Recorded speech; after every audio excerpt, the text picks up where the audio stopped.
Só é cristã a prática de uma vida como aquela que viveu aquele que morreu na cruz. Assim afirma o filósofo alemão Nietzsche, queridos irmãos e irmãs, como um refrão que nos reúne aqui para celebrarmos em e com Cristo. Ao longo das últimas semanas, temos escutado uma espécie de descrição de Marcos, que tenta de uma forma paliativa desenhar a figura de Jesus. Tudo começou com a declaração afiada de Pedro, mas agora as coisas vão se tornando mais duras e austeras, que exprimem exigências radicais. É certo, o Evangelho de São Marcos, podemos dizê-lo ou lê-lo a partir de duas partes. A primeira, que vai desde o seu início até à confissão de Pedro, quase como se fosse um convite a todos a sermos como Pedro, fazemos aquela confissão messiânica: Tu és o Messias, Tu és o Filho de Deus vivo. E depois, a partir daí, até ao seu fim, e nós sabemos o fim em Jerusalém, há esta descrição do evangelista para nos dizer que tipo de Messias é este.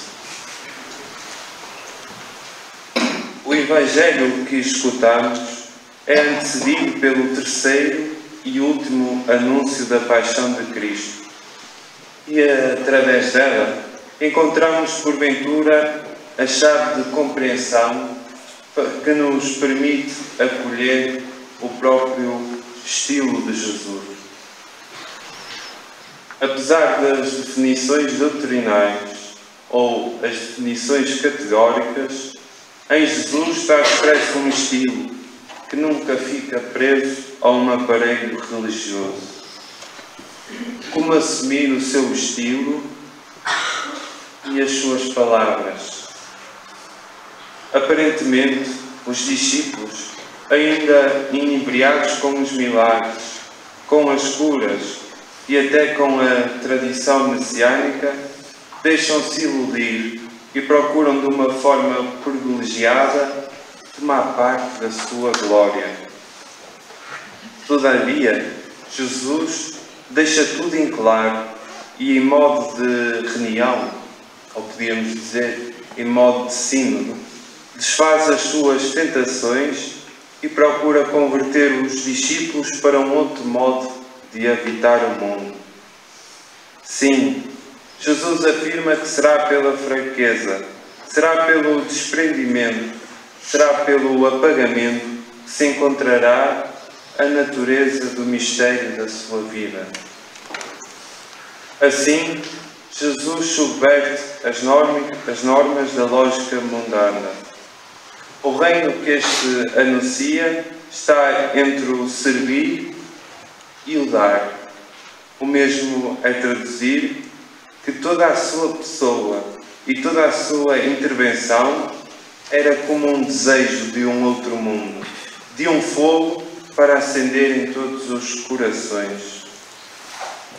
De tal forma que a crença desse desejo se concretiza numa fé viva, da procura de estar ao serviço constante do outro, sem se preocupar com os próprios interesses, sem procurar o serviço com o fim de ser servido ou amado, mas de modo despojado de toda a ambição para se devotar ao serviço dos outros, dos mais humildes, daqueles que em nada se espera, mesmo no risco de tudo perder.